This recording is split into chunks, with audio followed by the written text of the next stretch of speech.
speaker is Sheikh Mirza Ismail.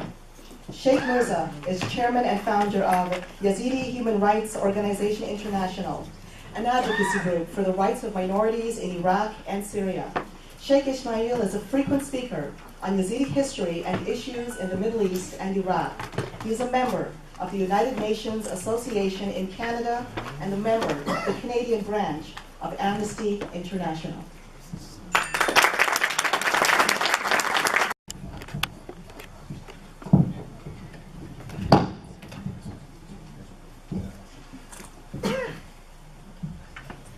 Good evening, dear brothers and sisters. First of all, I would like to thank the Canada-Israel Friendship Association for inviting us to this important event.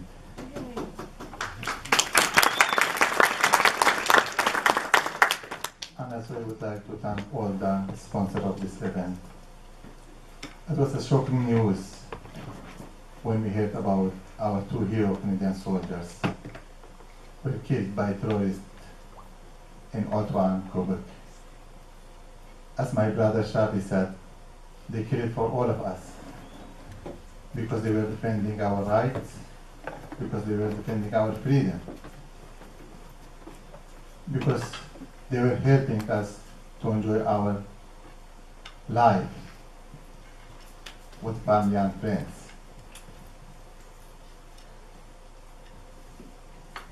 My dear friends, the ISIL is a real threat to the whole democratic and freedom world. As you have seen, that's what had happened to our hero Canadian soldiers. Well, many of us thought we would be very safe, but unfortunately, we are not. We have to be more united to be able to make a better place or better world for our younger generation to come.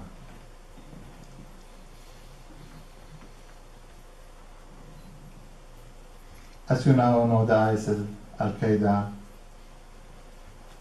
Al-Shabaab, Hamas are against, and other extremist groups have committed hundreds of crimes against humanity and human rights, against religious freedom, just because people have different faith and different religion. We all are created by God and we are all God's creatures. If we use our mind and if we use the knowledge that God gives to us, if we use it in a right way, we all can live in peace and freedom. Like one family, like brothers and sisters, to live in a peaceful world. To have a brighter future for the next generation, to build a better life, a continual better life for the younger generation to come, a better education, a better technology,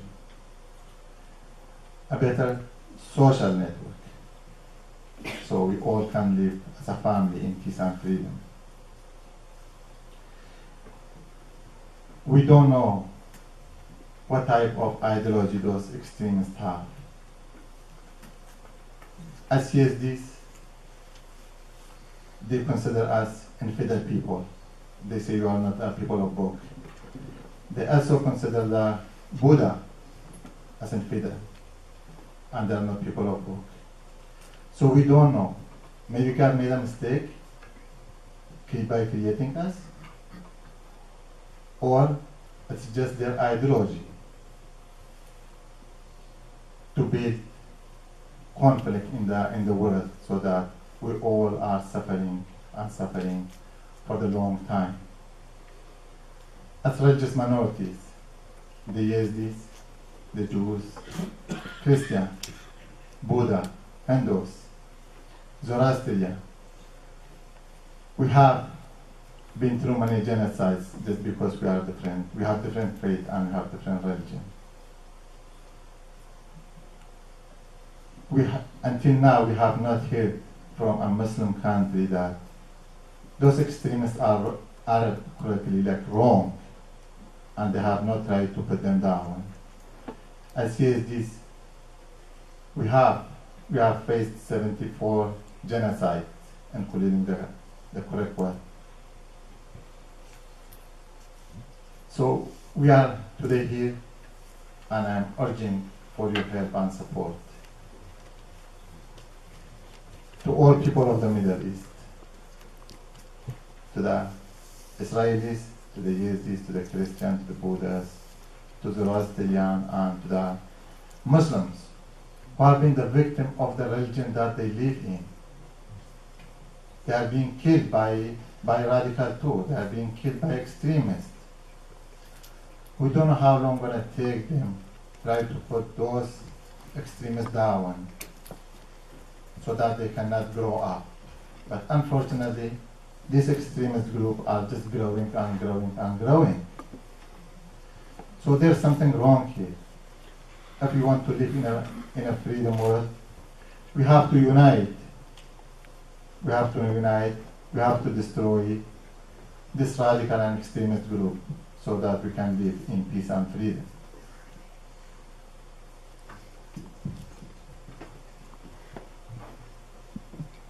My dear friends, now I would like to talk about this situation in Iraq. As my brother Majid went to Iraq, and I was in Iraq in September too. Just after he came back, I went to Iraq too. I wanted to go to see the real picture, how the people live in those IDP camps in northern Iraq. Unfortunately, what you hear on the news or in the media, they don't show you 10%. More than 90% is hidden. They don't want people to see. People like you to see, to put pressure on the government, of your own government, to do something to save those innocent people. I visited many camps. In Erbil, I visited many Christian camps, and Kakais camp, and Yezidis. They live in different facilities, such as churches, tent camp, schools, cultural centers. I went to a church. In one of the hall, there were about more than 40 families. They lived in like a hall about this size. So can you imagine 40 families live in a room like this? What their life would be look like? The children, they were asking, they were crying. They didn't have anything to play with. The medical care was very bad. The churches were overwhelming because they could not provide adequate service to all IDP and needy people. The government of Iraq and the government of KRG did not do enough to build a better camps for them, better facilities for them. And the problem, when some delegation or other people or like journalists goes there, the government tries not to let them go freely to see the places, to meet with the IDP people so that they can hear the true story. I myself and other two colleagues from the United States, we went. Some of the KRG militia tried to follow us, where we would go, who we would meet, so that on a later date that they could go and question them. It was a very difficult time for us to meet with those people. It was a very difficult time. Also, I met during my visit, I met with some of those young women and Yazidi girls who were kidnapped by ISIL. And later on, some of them were lucky, were able to escape from the bloody hands of ISIL. As my brother Shafi said, they were being, and they are being sold in the market. A woman or a teenage girl could be sold for $20, $30. Even in some places, if they sell to ISIL militia, would cost only about $10. Some of these I talked to one of the young teenage girl. They killed 12 men in her family, including her dad, in front of her eyes. And they took all the women and children for sex slaves to be sold in the market. She was forced, while in captivity, to wash her face on a daily basis with gasoline in water because she was refusing to marry ISIL militia. So, can you imagine something like that? It was very difficult. I couldn't do anything. Just crying while listening to their stories. And this one, like one story, there are hundreds and even there are thousands of other stories like her. These Sumanam girls were found to be in Qatar, in Saudi Arabia, in Turkey,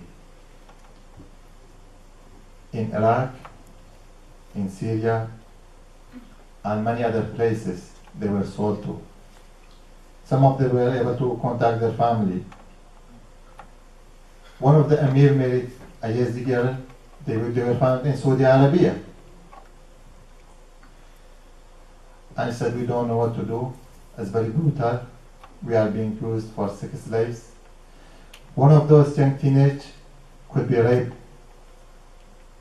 by 8 to 10 militiamen on a daily basis. Now those women are crying and screaming and asking for all your help that you can offer to put the pressure on the government, on Canadian government, on US government and EU government. Those countries who have human value so that they could send a rescue team and to save those innocent people. For the Yezidis, this is not a surprise for us. We have been through these genocides for many, many, many times. As I said, this is the 74th genocide we have been through. During the first attack on August 3rd against the Yezidis in Sinjar, unfortunately, there was KRG militia there. More than 7,000 to 10,000 militia were there. They were there to protect the people. But when the time came and the ISIL were on their way, the KRG militia quietly pulled it back. And they left the innocent Yezidis in the bloody hands of the ISIS. Hours later, the ISIL militia overran the region. They beheaded hundreds of people. They killed thousands of people. And they took as many as possible. They took women and children for sex slave and being sold in the market. Lucky some Yezidis had some very light weapon. They were fighting ISIL for about 4 to 5 hours. They give a chance to some Yezidis to flee to the Sinjar mountain for their safety. The people who made it to the mountain, they had no food, no drink for 7 to 8 days. Hundreds of them died from starvation, from thirst. Women would give birth and then just they would throw their child. There was nothing. They were living under the rocks, sleeping on the ground. The mountain, the rocks were their mattress, and the sky were their blankets. The world kept silent for that long time. We don't know. There was something wrong, but we don't know what was wrong. we think something was wrong just because we were Yezidis and just because we had a different religion. The Iraqi government and the Khalid government, they didn't bother to do anything.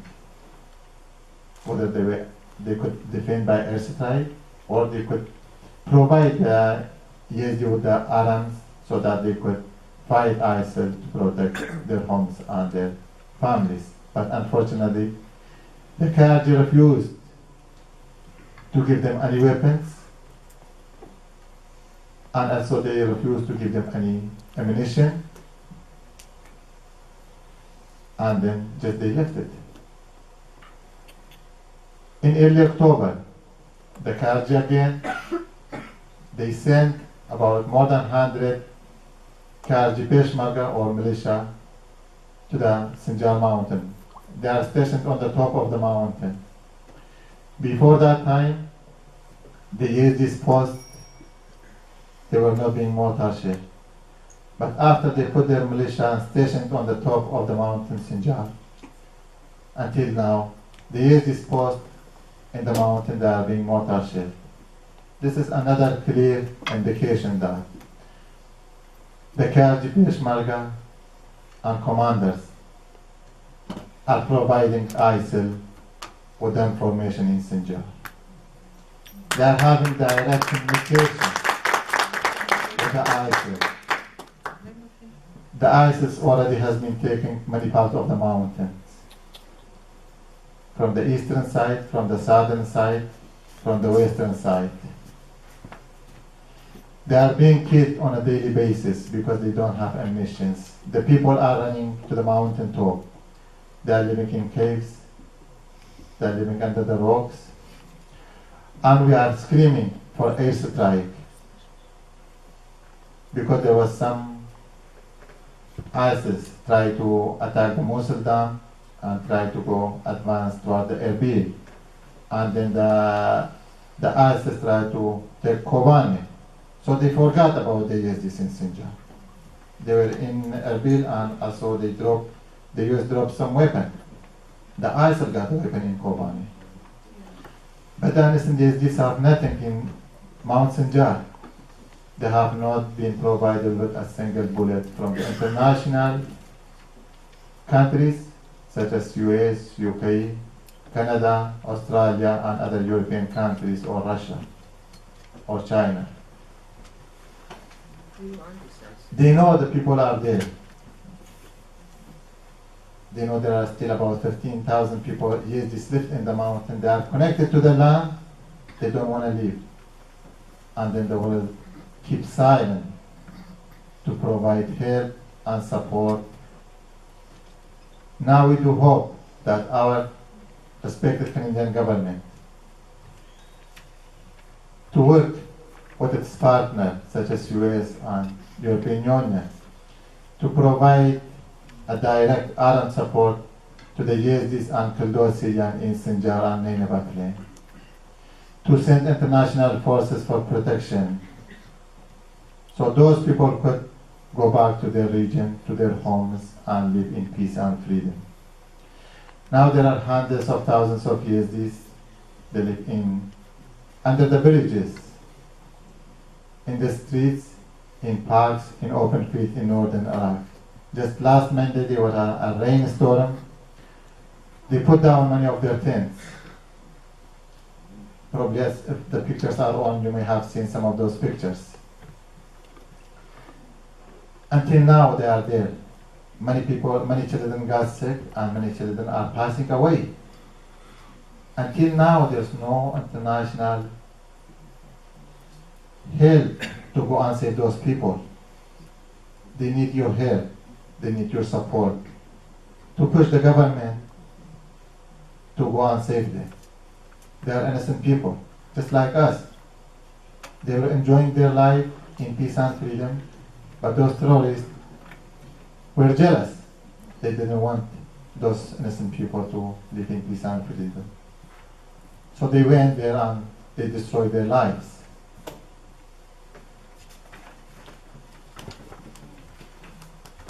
Who are these ISIS? Who are they? And further north, to our neighbors, our long battered faith in the Kurds has been betrayed in dozens of new ways since the arrival of ISIS.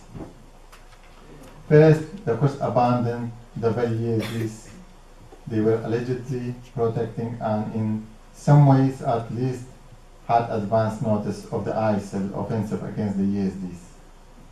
Second, they had refused to support the Yezidis' effort to defend themselves, and most notably, there are reports of the Kurdish Peshmerga killing many armed Yezidis as they fled the battlefield. And I have their names who were killed by the Kurdish Peshmerga. As I mentioned, the treatment of the woman just a moment ago. Right now, there are more than 5,500 women and young teenagers are being raped on a daily basis, forced to convert to Islam, and forced to marry ISIL militia. This one only one story of a woman. There are thousands of other stories. Please help them. Please help them. Since 1991,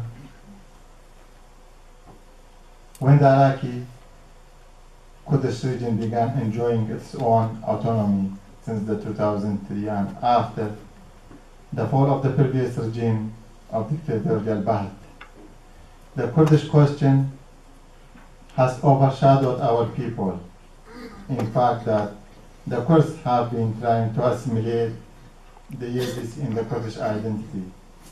In another word, the Kurdish regional government has taken over Saddam Hussein's unfinished work.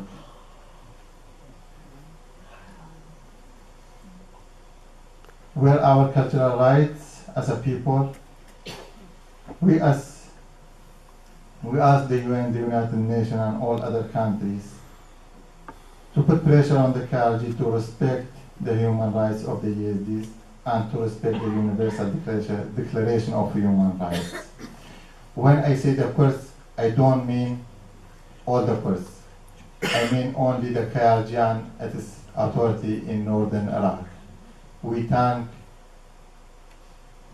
the Yapaka, was the Kurds from Syria, and also we thank the PKK for their effort in helping the Yezidis so much. They did a great help to save the Yezidis. And the clergy in Iraq is totally different. They are as brutal as Saddam Hussein's. And thank you so much.